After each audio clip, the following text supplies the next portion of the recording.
Another week of Huddle Up here on Northwest Access TV. I'm your host, Paul. To my right is JT. Basketball, maybe some football, definitely baseball. That's what's on topic today here on Huddle Up. Join the conversation, 802-527-6449. Do I even ask? All right. So, I don't know why I'm still wearing those. So I've been watching and reading a lot of articles, listening to people discuss Curry and the unanimous MVP vote. And minus this is America, we love to hate. You know, we pick somebody, we pick something, we hate Obama, we hate this, we hate that, we hate LeBron. We all have that thing that everyone loves him, but you just got to cling to wanting to hate him. McGrady comes out and says the fact that Curry was unanimously the MVP, the league is so watered down. How dumb can you be to make statements like this? You know, when you're trying to compare the 95-96 Bulls to the Warriors team, yes, it was a different game back then, and I don't necessarily want to compare one team to the next, because I don't think they really do compare. I think they're just different. But to say that an NBA player, regardless of who it is, did the things that he did, the stats he broke, the numbers he put up, and to say the league's watered down, baffles my mind. How can people have such blatant disregard for numbers, for magic? This kid broke every record in the book. He was underrated going into back-to-back MVPs. They all expected his numbers to drop this season, including the three-point line. And not only did he do all this, and they won a lot of games, but I'm looking past the games that team won, because that is a team thing. But when you look at the numbers and the statistics that kid puts up, it's mind-boggling. The 402 threes in the regular season. What was the old record? Do you remember? It was Curry's record. It was like 286, I want to say. Right. And then what was Ray Allen's? Because he's the last one to break the record prior to Curry. Right, but that was I don't think it was just under 287, was it? It was a good amount, wasn't it? It was like 270, I want to say. Okay. Something like that. It wasn't huge. Yeah. From what I keep reading, when it comes to the three-point record, he didn't break the three-point record because it's really difficult to even count the years prior from Curry, because it's still Curry. It's still the same name. Mm-hmm. So if you want to compare his record to a previous player's, he obliterated it. Oh, murdered it in every way.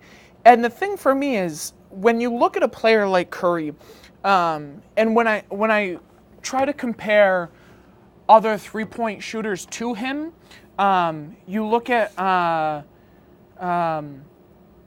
like a Ray Allen. Ray Allen was a spot-up shooter. He could do it off the dribble, but he was more of a sit and kind of like float around until he got open. Right. And then it was, give me the ball and I'll launch it. Curry is never stopped. He's running the entire time. And if he can't hit the three, he'll drive to the lane. He's not a one-trick pony. He's got the best ball skills in the league. No one can deny that. And the kid can shoot from half court and make it 9 times out of 10. So where are we confused at how good this guy is? He gets a lot of rebounds for a small point guard, because when you're comparing him to other guards, let's look at a Russell Westbrook, who is bigger in stature. He's got a lot more strength to him. You know, you're looking at the things that he does. He is undersized in almost every way, but dominates in every category. He's good on the steal, he's good on the dribble, he's good on the boards, he's good on the assists. He can do it all. He doesn't necessarily always have to, but this kid has done magic. I mean, watching him play is just absurd. And then to bring it back, their last game, he comes off the bench for the first time since 2012. Mm-hmm. He's expected to play 20 to 25 minutes, and that's where they want to cap him. And he comes back, and his ball skills look good. He's rebounding the ball. His inside the three-point line. Great. His inside the three-point line was very accurate. His three, not so much. Livingston gets ejected. So now he's just stuck playing. And there were a couple of times where you could see a little wind in him, which is to be expected. But then fourth quarter came around, and he just And owned overtime. it. And Owned overtime. it. I mean, he was unstoppable. And this kid's missed 3 weeks, and he comes back, and he's launching it from 10 feet behind the line. He's driving to the hole. He's getting the rebounds. He's getting the assists. He got the steal. I mean, he is so dominant beyond belief at this point. That even Coach Kerr said it accurately. It was crazy. How do you come off of 3 weeks not playing the game, of truly not playing the game and doing what he did? It took 3 quarters for him to find his rhythm. We've seen people take weeks to get their rhythm back. He just doesn't stop. I'm not wrong. He now holds most points in overtime. Yes. Correct? Yes. Or is it one overtime or overtime in general? Overtime in general. Wow. Yeah, I don't think. Here's why I always have the debate over what qualifies you as an MVP. The MVP of the team, I think it can be debated. The MVP of the league, I think I'll have to stand firm with how everybody voted.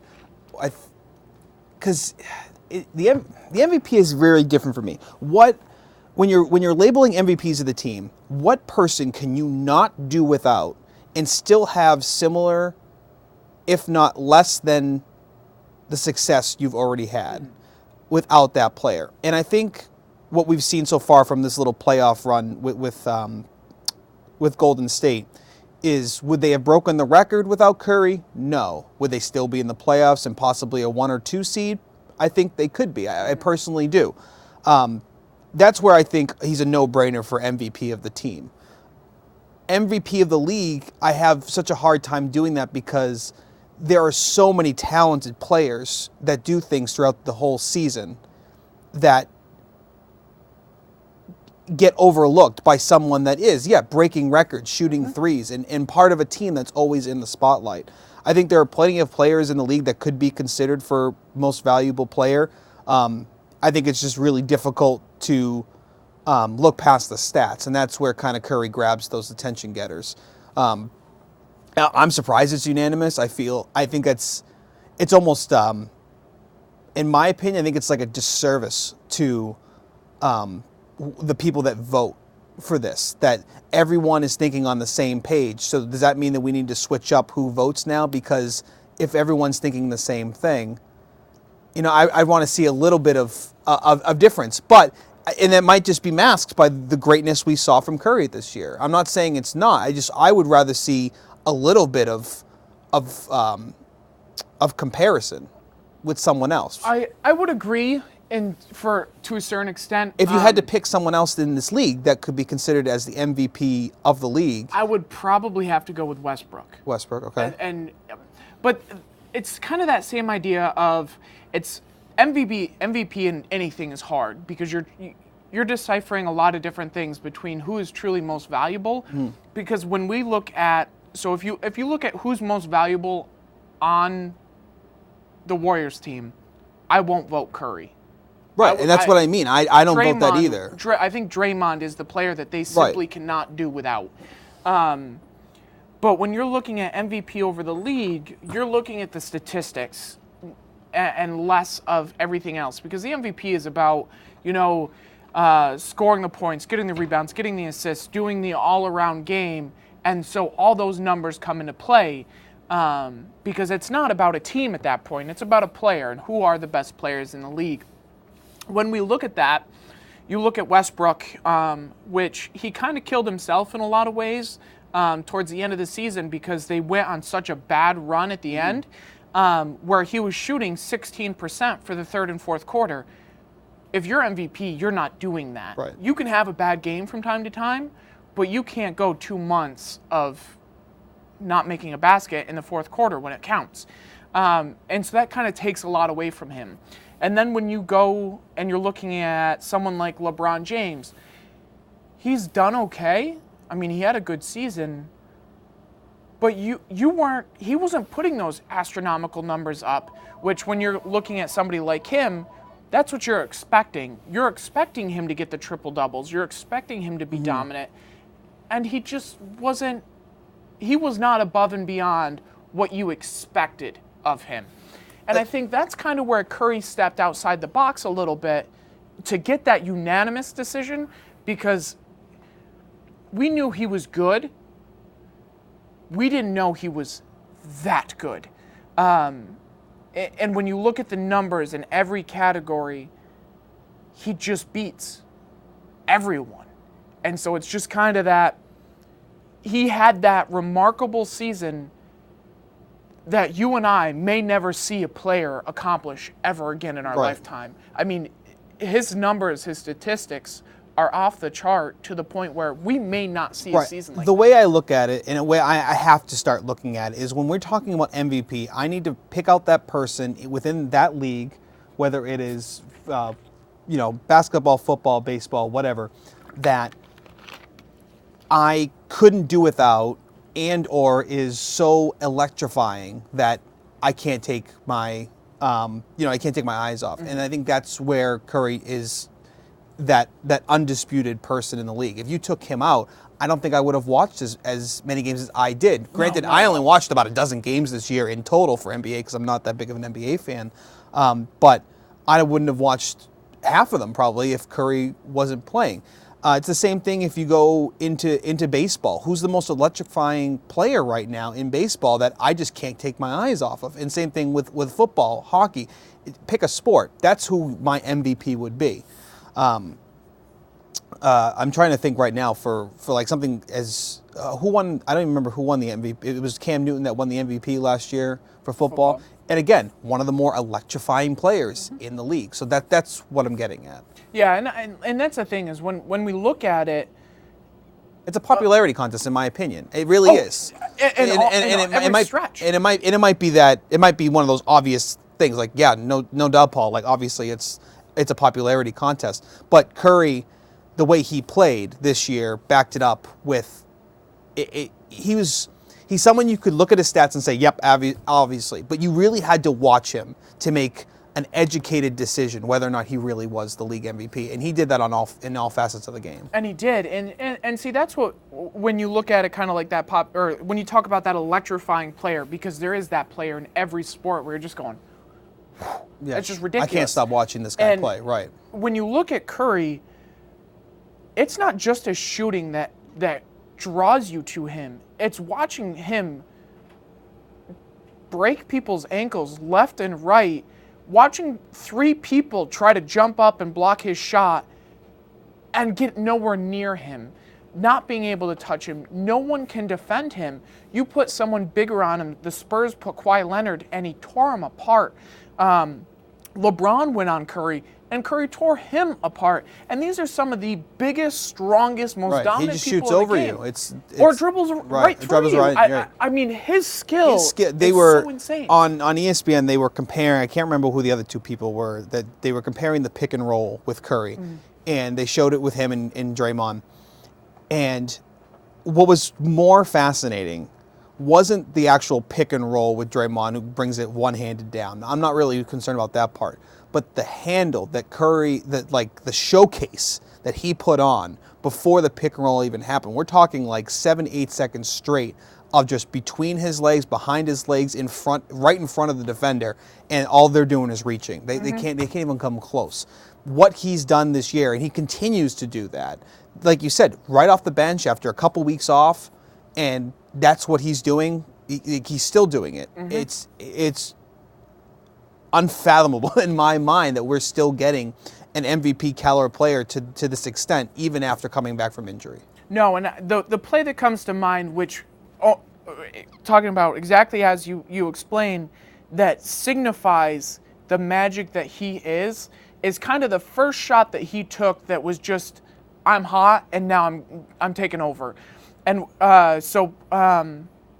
what's his name? Damian Lillard's on him.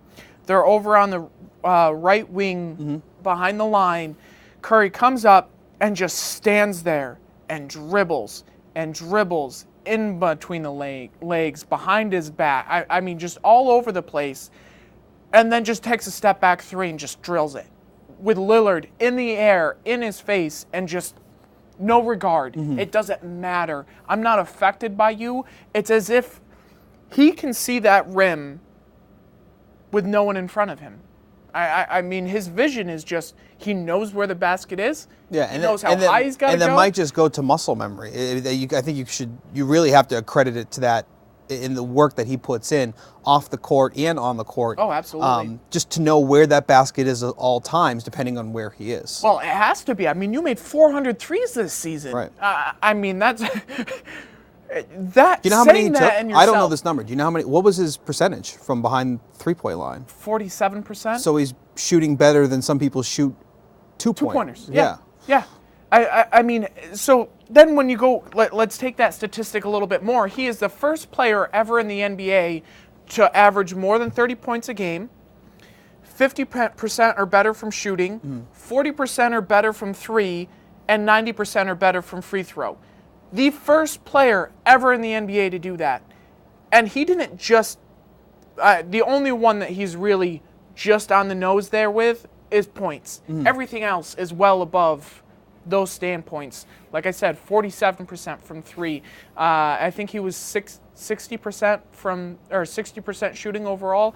I mean, this guy was magic. And it really was just such an entertaining year to watch that, and as you expressed, electrifying. It was just so magical. And that's where I don't really see a problem with the MVP. I just wish I wish that the discussion of how the explanations as to why these people vote the way they do was made a little more public than it is. Because I just would like to hear what everyone says. If they just like Steph Curry, that's it. I don't need to say anymore. Or do they get into a little bit of an explanation?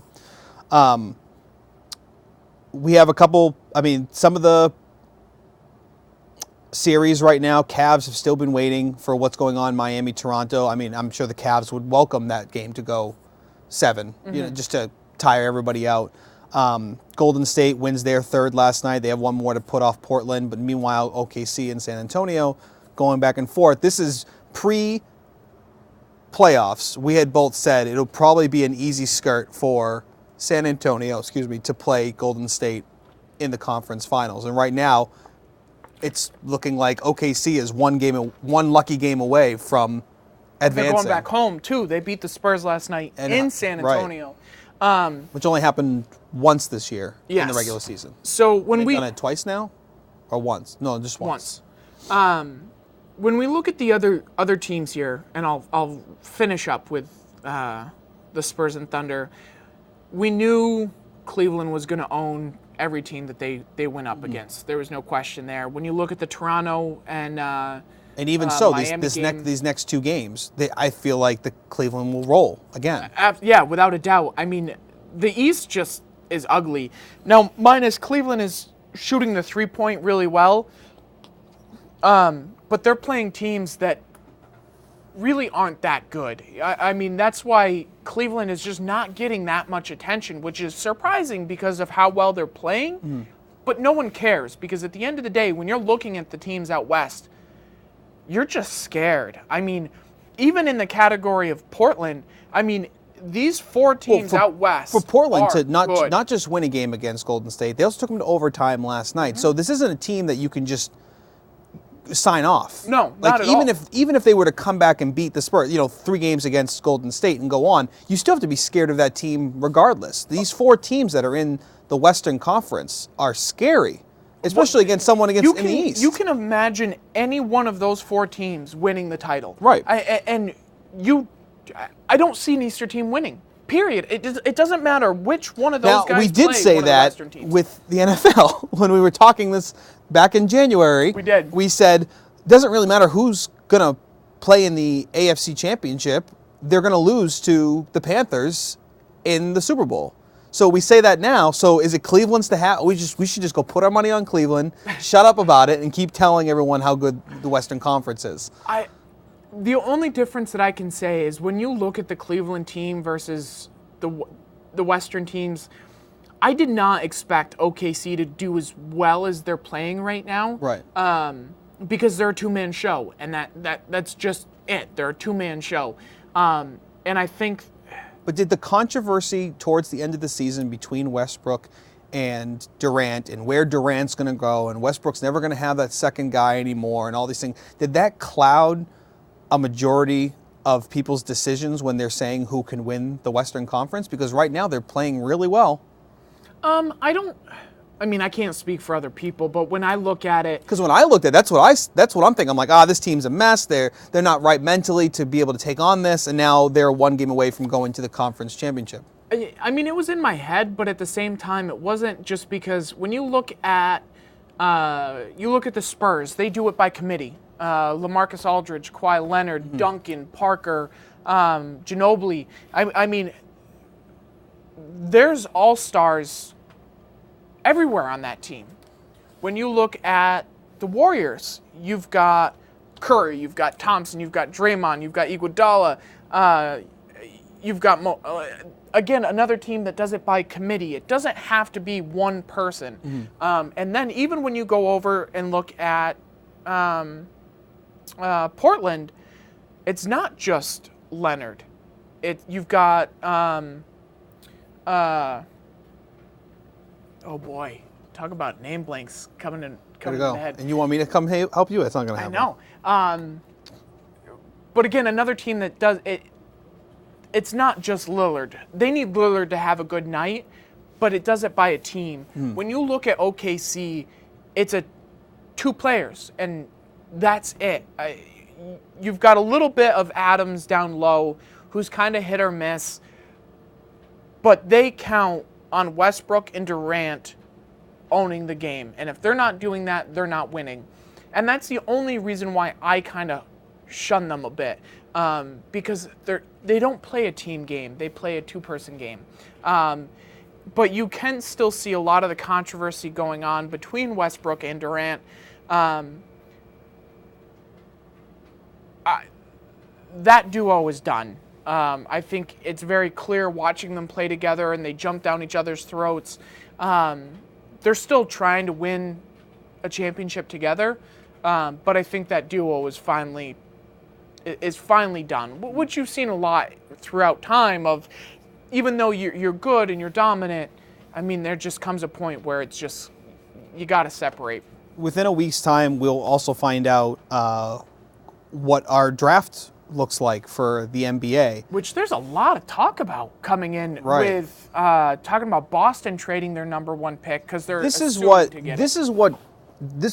why I'm not for that right now, is because it really depends on obviously the players you're getting in it. But if they're going to be trading this potential number 1, 2, 3, 4, 5th pick for other draft picks, because the genius that was behind getting that pick originally, I would really hate to see that go to, quote unquote waste, to go for taking a chance to see if you can get a better situation for the following year, because you already took that gamble. You did your homework when you traded with the Nets for that first round pick of this year, and you got. It was handed to you. It's a Christmas present right now. It's a potential. Right now, they have the 3rd best odds of getting the number 1 pick, which means they could be anywhere from 1 to 3, statistically better than anywhere else in the draft. I don't know why you'd want to give that up. I don't either, especially when you look at that team. They're a and the draft class coming in, because the top 5 draft class they are potential all-stars going into for years down the line. But when you look at the chemistry of that team, with Thomas and Avery Bradley, this is a young team. You don't need to throw someone senior in there. You don't need to throw a Kevin Durant. See, I don't think that either, because with who you have with Brad Stevens, I don't think you need someone of veteran status. I think you can bring another young big into this roster and be able to teach them your ways. Bring them in. And it's very similar, and I know I always go back to the Patriots, but that's the way I go when I'm thinking of great coaches and the way they work. You know what? Stop away from Patriots. Go with the Spurs. The way that Pop's been doing it for years. You're going to come to us, and we're going to teach you our ways. Not, you have a way, let's see if we can make it work with us. No, come in, drink the Kool-Aid, let's win a championship. And I could see that with the Celtics picking this very young, talented player, whoever it might be in this year's draft, and be able to have them feed into the culture that is the Boston Celtics right now. I completely agree. There's so much talent that's going to go in the first couple of picks that you've got a team and a coach. And like you said, is you mainly got to look at the fact that this is Bradley Stevens. This is a college coach. Mm-hmm. He coaches young guys. Give him the young talent because that's what he thrives with. He doesn't need a LeBron James type player who comes in who has don't get me wrong. Now, don't get me wrong. LeBron James wants to come to Boston. Come on, LeBron. I'm not a big fan of LeBron, but he wants to play with us. Oh, that's fine. So you might want to use a different name there. No, I won't. But when you look at a player like LeBron James, everywhere he has gone, even in Cleveland, he's taken the coaches out. He's changed the entire club because he is that superstar. You don't need that in I think Boston. You need... Okay, this is where, like I said, I do believe that you can have a superstar in Boston. I don't believe you have to trade away a once upon a time, wish or whatever, pick on that. And that's my point. Is if someone's a free agent and they want to sign with Boston, I think that's fine. But I don't want to give away that third pick or potential third pick for that talent. Exactly. And that's really the catch to it is you've got an opportunity to draft an amazing young athlete. Right. And why? The guys that are going there are amazing. The way that your team's playing right now, and the way that how young these guys are, and how long they're under contract for, you're not going to have this opportunity for a while. Mm-hmm. Now, I understand that, let's trade it away and see what we can do. But you're taking the chance you already took and can capitalize on. Why keep rolling the dice for something that, I don't know who you would trade it to for next year that you think is going to be a 1 or 2 potentially pick, when right now, and I think it's all speculation, of course, if the Celtics, for some reason, the magic falls the way it's supposed to fall on Monday night, and the Celtics have the number 1 pick, I don't think in any way, shape, or form they're going to be getting rid of that pick because Ben Simmons, come on down. It's simple as that. There's your superstar, and you got him locked up for 4 years. Now, here's the other controversy going on with it. If the Lakers don't get a top 3 pick, they don't get to keep it. Really? Really. Okay. So they are, if they fall out of that top 3 pick, I don't remember which team it is that gets it. I can't remember off the top of my head. But if they don't get that 1, 2, or 3 pick, they don't keep that pick. So they have looked at it assuming they're not going to get that pick. Okay. They're planning for the draft assuming they are going to lose that pick. And it'll be interesting to see what happens because when you look at the Lakers and how awful they were this year, now minus there are some bright young talent. They are an extremely young team as well, where now that Kobe's gone, you're looking at starting 5 guys that haven't been in the league for longer than maybe 2 years. So they're a young team. They could really use another young talent in there. And if they fall in that draft order, it's going to be scary to see how bad they'll be next year. Right. Yeah, you know me, I'm a numbers guy. I've been over the statistics of how the NBA lottery works. I think it's a fascinating beast of its own, which I wish that more teams would adopt. I think if the NFL had a lottery, it might be the second most watched night in football other than the Super Bowl because of what the ramifications are of lottery balls dropping. Oh, absolutely. Speaking of football, let's segue a little bit. We've spoken about half the time here about basketball, and I'm starting to itch. Let's talk about power rankings for football. I don't know if you're a big fan of power rankings. I just saw this and I was like, really? This is how they're going with it. If you've seen the latest power rankings, the NFL, ESPN that they released through the NFL, they have from 10 to 1. We'll go with this. Do you want to even guess from 10 to 1? I'll give you the first one. Then we can continue from there. So at number 10, Kansas City. Okay. Number 9. What would be number 9? I don't know. Just Minnesota. Number 8. Your Super Bowl defending champion Denver. 7, Cincinnati. 6, Pittsburgh. 5, Arizona. 4, Seattle. Can you name the top 3? Well, you're going to have the Patriots. Okay. You're going to have Carolina. Okay. Who's the other team they're putting in there? Discount double check yourself. No, Green Bay? Green Bay. So in that order, Green Bay, Carolina, New England Patriots are number 1. The NFL and ESPN, they are, it's almost like they're saying it without saying it. If Tom Brady has to go through this suspension, the Patriots will still win 12 games this year. That is a scary thought for any other NFL team, to think that this team could be without their star player for the first 4 games, and not a very easy first 4 games of the season. I think they're at Arizona to start it off. Your conference, both teams were in the conference championship last year. You're home against the Bills, Miami, and there's another team in there as well. Houston. Not by any means a wash. That's not a 4-0 start. No. And that might not even be a 4-0 start with Brady. So it goes to show you how scary this NFL, this team is, where they didn't really make a lot of moves in the offseason. And ESPN and NFL are already ranking them best team in the league. And that's without their star quarterback for 4 games. Yeah. I'm not a big fan of this early of Neither rankings. am I, but it's the fact that it's come out so early and the writing's on the wall. Why wouldn't you write this list figuring that Brady won't play for 4 games? And if they are doing it figuring he won't play the first 4 games, what is ESPN seeing that I'm not? Because I don't think that those 4 games are far from easy. I don't. It could put the Patriots in a hole very early in the season. When I look at the talent that the Patriots brought in this offseason, they are without a doubt good odds for Super Bowl. They added a lot of talent to their squad. Now let's go down that list a little bit, because when we I think even with losing Brady, they may not have. I think they're going to lose a couple of those games, but I think they still will have. They're still going to be the team to beat because of the talent they brought in. They had a great offseason, so I'll give that to them. Number 2 was who? Carolina.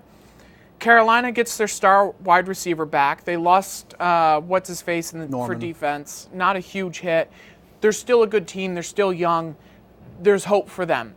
So I don't think I'd put them in number 2, but they're still a good team, and I'm fine with them being up towards the top. I think when you have to look at Carolina, do they have an easy route to the playoffs? And that's where I would go into it. Is it Atlanta, New Orleans, and is it still Los Angeles? Is that what it is? Or have they moved now division? I don't know that. So that's why I'm asking. I don't know. I assume they stayed Buccaneers. Is it Buccaneers, right?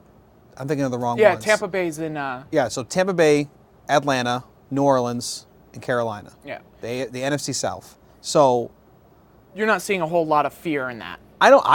No, With I don't someone either. like Tampa Bay, maybe 6 games. New Orleans, they haven't shown much these last few years. And same thing with Atlanta. As much as the talent is there for Atlanta, they don't know how to utilize it. No, they had a great 6 games to start the year, and then they died. Right. So with Carolina, I feel like they have an easy route to the playoffs if they continue the dominance they did this year. Now, they don't have Greg Olsen this year. Yep. But he wasn't the only offense that team had. They still have Cam Newton, number 1. Yep. Well, and they get Kelvin Benjamin back, Right. who didn't get to play all last year. In Green Bay, you get Jordy Nelson back. Now Aaron Rodgers has his target back, his main target. But this is the only place I'm going to go with Green Bay. Are they one of the better teams in the league? Yes. Would I pre-rank them number 3? Not a chance. This is a team. There are a bunch of teams. There are a bunch of teams on here that I would rank, and it even includes, God willing, while I'm saying this, is someone like Denver, regardless of their quarterback, because that team was all defense last year. I think they upgraded quarterback. As sad as that is, I agree, because you had something in Peyton Manning where he's a rundown quarterback. He's losing his arm. He's not able to to make the long throws on a consistent basis. Now insert someone like Mark Sanchez, let alone it is Mark Sanchez, he's a below average quarterback, but he's a healthy below average quarterback, as opposed to someone like Peyton Manning, who is an average quarterback at best, who's hurt all the time. So I think that I agree with you. I think they made, in a way, an upgrade, even though it is, again, Mark Sanchez. Yeah, I mean, and that all depends on how Sanchez plays. But, I mean, talk about an opportunity to highlight your career and get rid of all the old past history, Mr. Butt Fumble. Greatest Thanksgiving ever. You are inserted into one of the most dangerous offenses in the game. You have some crazy talent in that backfield, between your running backs, between your receivers. You've got the talent. All you have to do is throw the ball well. So it's a great opportunity. Which is a lot to ask of him, by the way. It is. Let's throw that out there. But he's got an opportunity that can go really well. I hope, for the sake of someone like Mark Sanchez, who, after his time with New York, has just fallen off the face of the earth, and hasn't had the chances that you thought that a young player like him would get, that he doesn't. The only person that's going to ruin this for Denver is Mark Sanchez. The defense is going to come back strong, I believe, the same as they did last year. They still have offensive weapons. They still have the running backs they need, the offensive line they need. Mark Sanchez is that X factor that you should be scared of if you're a Denver fan, because he's going to be the one that's going to mess it up for you. Yep. And there's no one behind him right now to be able to advance you further. It's either going to be a win or a lose. But so going back to Green Bay, I think they're a good team. They did nothing this offseason. Like, I think of one thing that pops into your head where, outside of Jordy Nelson coming back from injury, I don't even think they signed a running back, did they? No. Yeah. So there's no inspiration there to go. But in that it's the Aaron Rodgers effect. Why is New England ranked number one, even though their number one quarterback might be out the first 4 games? It's for the exact same reason. Their number one quarterback, it's Tom Brady. How do you go past? If you're looking at the quarterbacks on this list, Tom Brady is still number one. No, but when you're putting Patriots at number one, it's the talent that they have around them. But I think when it comes to Green Bay, it's the opposite. That Green Bay is ranked so high for one person and one person only. Oh, yeah, Aaron that Rodgers. I agree. And I can't dispute that, because it is Aaron Rodgers. No. If it were anyone else in that section that in Green Bay, yeah, I think they would have to be ranked a lot lower, maybe 5-10 spots lower. Yeah. I would put Arizona. And they're at 5. 2 or 3. Arizona did good work in the offseason. They fixed that line issue. Their defense got a little bit better, which who thought that could happen? However, again, we go back to the most important role for an NFL team is Palmer. Is he long past going to that Super Bowl? I don't think he is. I think he fell apart a little bit, but I think as a team, they're still better than 95% of the other teams that are in the league overall. They've got crazy talent. They're going to get better. I mean, minus this is also the first year that Palmer played an entire season of football. Healthy, right. So, I mean, there's a lot to think about when you look at Arizona. But they're promising. They are a promising team, and I wouldn't underrate them whatsoever. I underrate Green Bay. Green Bay I underrate. One team that is still without really a quarterback is the New York Jets. And just on ESPN reading about it today, Eric Decker, wide receiver for the Jets, said, "I'm a little surprised that we picked up Christian Hackenberg from Penn State in the draft, their second pick of the draft, which was in the second round." And my first thought is, are you really that surprised? You don't have a quarterback, so why wouldn't you pick someone up earlier in the draft that has some talent, to look towards the future? It's almost as if everyone in that Jets organization assumes Ryan Fitzpatrick is coming back this year. And I want nothing more than that not to happen.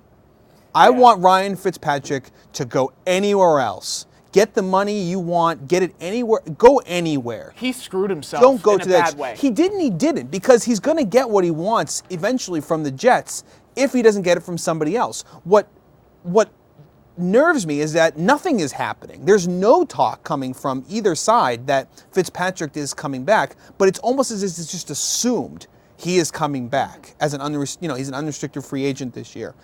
I would be so nervous if you're a New York Jets fan because, like I had just said, the most important role for an NFL team, other than your coach, is your quarterback. Yeah. And right now, Geno Smith is number one on that list. I don't want him as my quarterback. No. Because right now you're looking at the AFC East, and maybe that is why Power Rankings has New England so high, is because even without a quarterback for the first 4 games, look who you're playing against. You're playing against Buffalo that doesn't have a good quarterback, the Jets that don't have a quarterback, and Miami that's been dysfunctional on the coaching and management side for the last 3 years. Yep.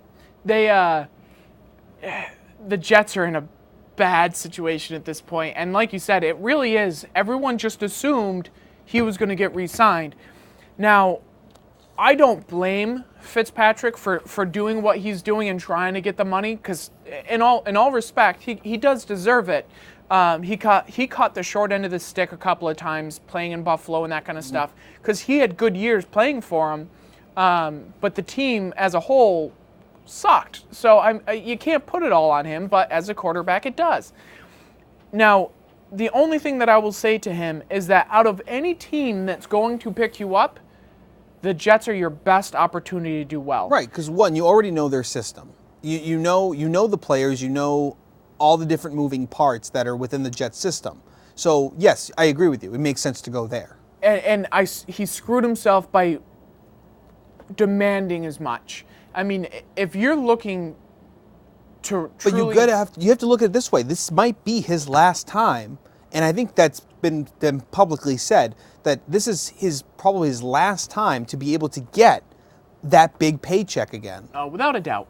So I don't blame him for if this is a holdout. I don't blame him for doing that, because say he sits out next year, God forbid, he's still your best option for the year after that as well. No, and at the end of the day, even if he's not picked up before the season starts, when you look at the quarterbacks that are in the league right now for that bottom tier, there's a lot of teams that are going to need a quarterback because they're not going to pan out so well. I mean, there's just numerous teams. So you look at Houston, what they did last year. I mean, they couldn't pick a quarterback all year long, and now they've got Brock.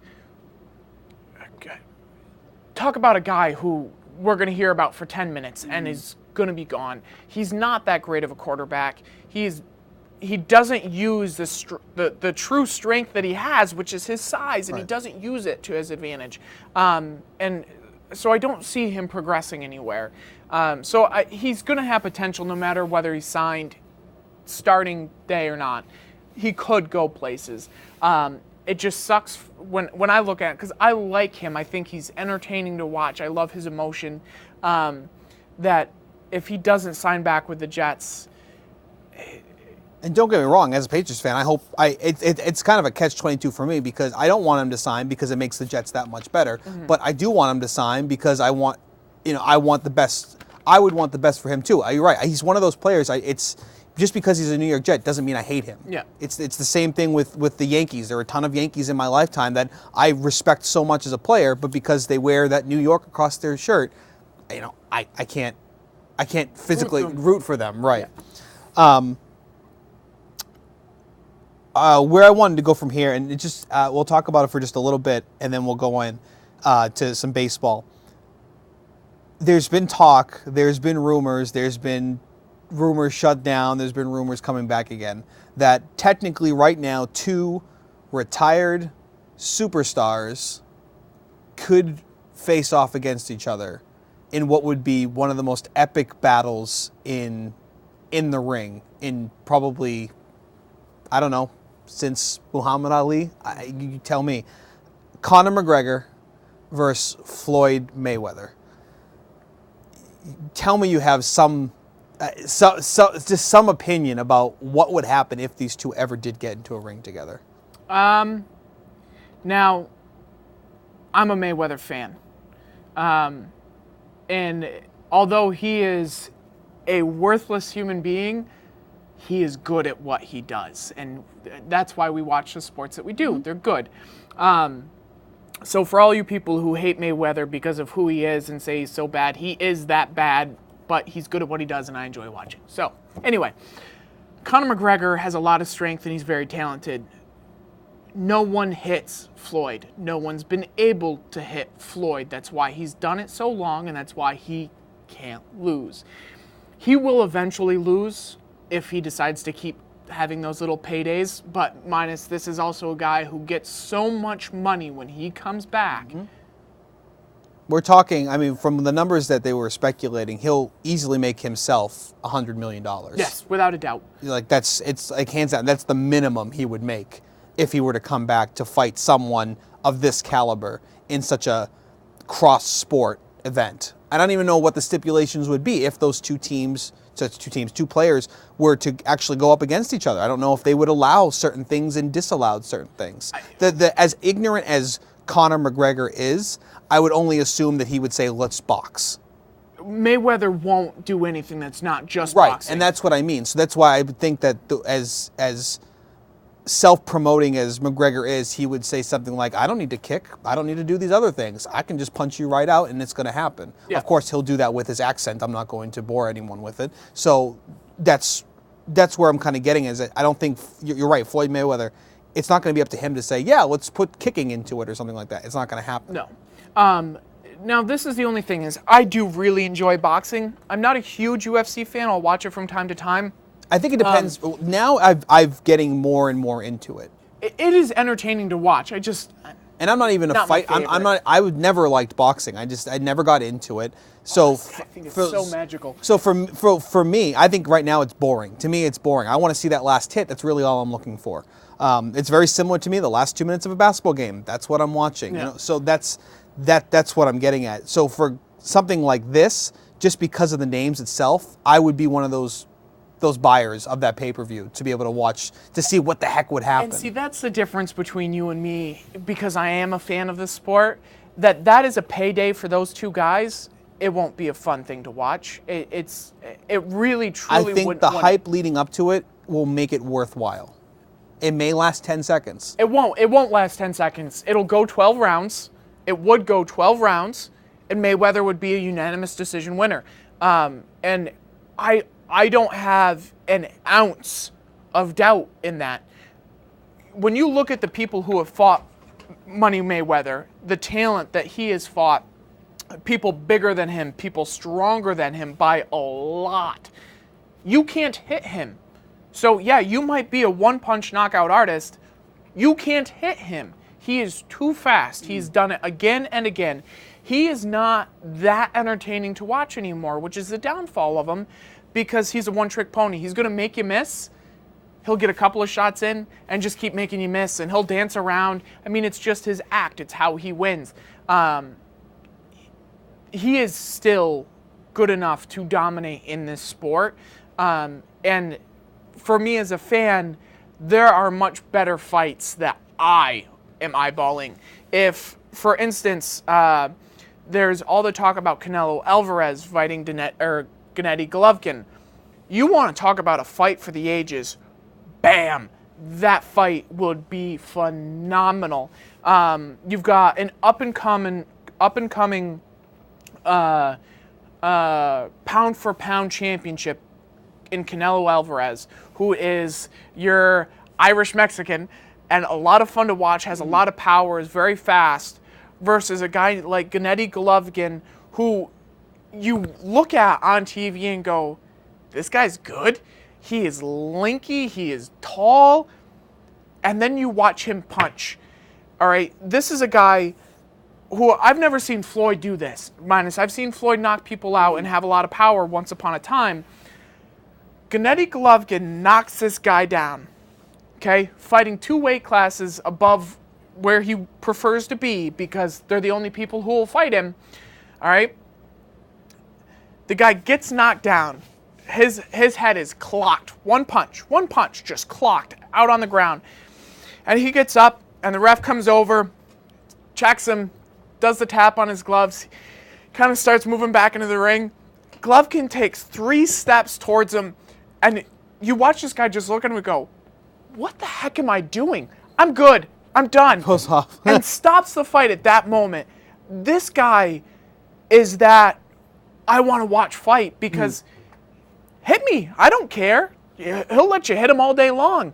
He needs that one hit. You're not knocking him out. He's got a heck of a chin. And the minute he clocks you once, good night, see you later. His power is astronomical. I think it'd be a fight like something like this with McGregor and Mayweather. It wouldn't. You're right. The hype. I'll say I'm right, then you're right. I'm right in the fact that the hype before the fight would make it worth the while. But you're right in a sense where Mayweather would go the distance and he would win by unanimous decision. I don't think that at all. I think in a way he might win before the end of all rounds, because you're putting an athlete in McGregor into a sport he's unfamiliar with, and to face one of the greatest of all time. I mean, take another athlete from a different sport, put him against that, and you're not going to have the same thing. I would say that it's going to be dominant with whatever sport you're playing, whatever sport that person's from. That person's going to win that matchup. The downfall for Floyd Mayweather in that fight is his power is gone. He is not the dominant hard puncher he used to be. His hands break. It's well known. He's got a lot of health issues with his hands, but he's got a great chin, and he doesn't get hit. So, as a spectator, it's just, for me, there's going to be a lot of hype going up if that fight can develop going into that fight because of the names. But it's just nothing more than the names to create a fight, because the fight itself just won't.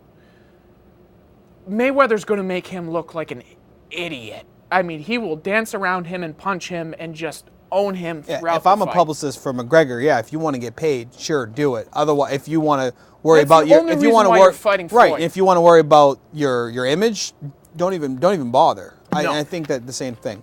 Little less than 10 minutes on Huddle Up. You can join the conversation at 802-527-6449. Talk a little baseball. You, on a consistent basis, you are texting me probably nightly. Did you see that? Did you see that? Did you see that? And we're talking about the Red Sox. This coming from a guy who I don't watch baseball. Right, you don't watch baseball. This is what I love about it, is I can finally have someone to talk a little baseball with. Is he, as in David Ortiz, that's my second point. I don't even want to talk about that yet. These Red Sox are consistently, for now a month and a half, putting up numbers that are ridiculous. And it's so funny because on the other end of that spectrum, you have the Chicago Cubs that are doing almost the exact same thing on a pitching perspective. These two teams that were within so many years of struggle, the Chicago Cubs still are, that they are now the faces of the MLB in a way because of how well they're playing. And it's not like, at this point, it's not like the Red Sox are even playing the worst teams in the league. They are playing teams with talent, so, and with decent records, let alone they did play, 6 against the Yankees. They had to play, but they took 2 out of 3 from Chicago. 2 out of 3 from Chicago, 2 out of 3 from Baltimore, and you're on your way to sweeping the Oakland A's, depending on what the outcome is tonight. This team they get ahead of you so early, and there were signs of this the last few years where they'd get a couple runs in the first inning, but now they're doing it almost nightly. They're doing 3 runs, 4 runs, and they're getting them in these chunks. They're not getting 1-run innings. Right, They're getting multiple run innings, and that's what makes them so scary, is when one player starts hitting, everyone just starts seeing the ball so well. When I looked at, was it last night or the night before? I think it was the night before. You watched 1 through 9 just jack the ball, and even the outs were well hit. Right, they're line drives. They're not these weak fly balls. They're not these pop-ups that center fielders can camp under. These outfielders that you're watching when the Red Sox are batting, they're on their horse. They're work running to get them. Right. I mean, the Big Papi should have went 4 for 4, and Chris stole 2 of them from him. And watching this team, 1 through 9, they are talented. They're talented batting. They're talented on the field. And when you look at players like Travis Shaw, who was in such limbo land coming into the season, right? You didn't know a little bit of a slump. You thought he was going to be the Brock Holt of last year, where he plays intermittently. Yeah. And you don't really know where he's going to fit his niche. Will he have to learn how to play left field so he can play every day? And now with the whole Sandoval out for the season, Shaw gets a shot, and he might be an all-star this year. How he won't be, I don't know. As long as he continues doing what he's doing. There are 7. I think I read there are 6 players on the active roster, 6 or 7 players on the active roster that are batting over 300 right now, and I mean starters. Yeah. Not just not just regular, like part-time players. And see, this is the part that makes me enjoy it so much. Now, minus, I love seeing a guy jack the ball out of the park. I mean, what's his face? Jackie Bradley's. Nope. Well, I liked his grand slam the other slam day. was pretty. But last night's game, Hanley Ramirez hit the second longest home run. Yeah. That thing was monstrous. But what I'm enjoying watching these guys do is it's double, double, double, double, single, triple, They're double, utilizing double. the field the way it's supposed to be done. It is beautiful watching them play. And, for somebody who doesn't enjoy watching baseball that much, you just gotta love watching these guys because they're owning good pitchers. The night they did that was against Sean Gray. Yep. Sean Gray, who is statistically one of the best top 5 pitchers in the league, and they murdered him. See, it's funny when we're looking at the different aspects of baseball. You're someone who doesn't watch baseball and you love the offense. And that's enticing you to watch more and more. And I think a lot of fans are watching the Red Sox more and more if they're in the area because of how well they're hitting and they're showing you things.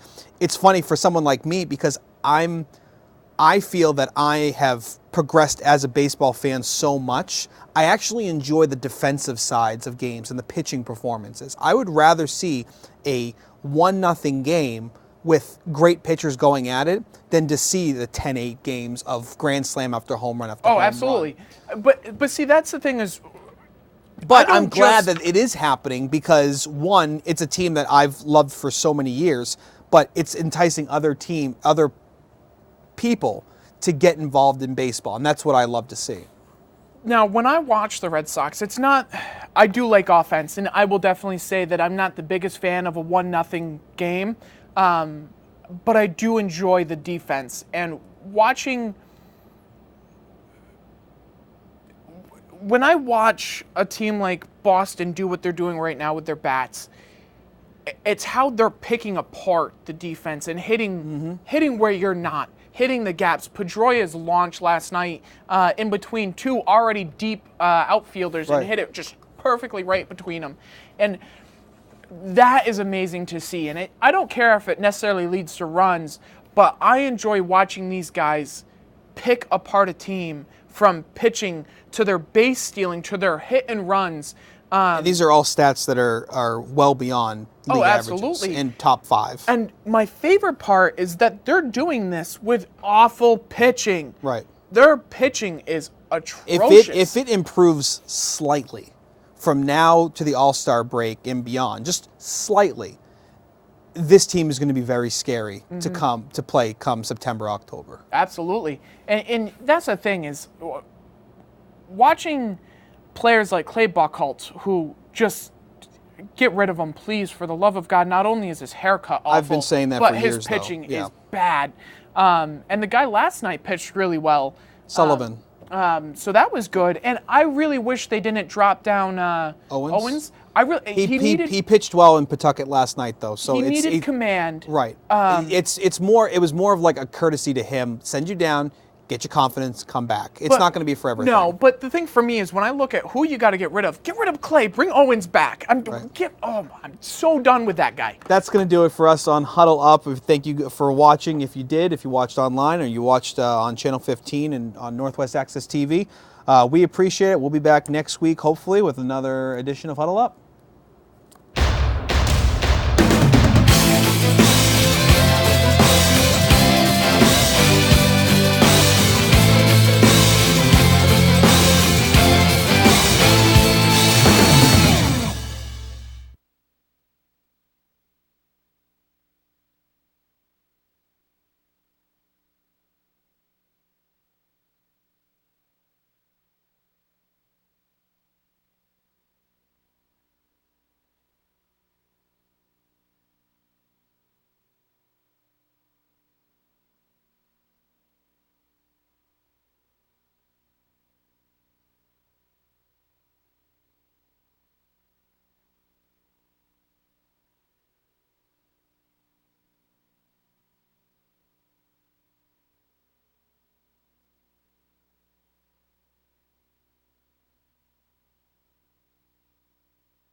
Hey sports fans, Paul Snyder here, programming coordinator for Northwest Access TV, here to tell you about a couple opportunities that we have here going on at the station. The high school sports season is always a busy time of year. From the ice rink, hardwood, diamond, or gridiron, there are just way too many games for us to cover alone. That's where you come in. Tobin with the ball. Over to Mark Connor. He wants it, won't take it. Harvey will. For three! We're looking for volunteers with a passion for sports that want to get involved at Northwest Access TV to help record the games in Franklin County. Whether it's from behind the camera catching all the action or simply lending your voice as a play-by-play announcer, we need your help. Baseball pass. Shot taken. That's the game. So contact Northwest Access TV today to find out how you can get involved. 802-527-6474 or email us at info@northwestaccess.tv.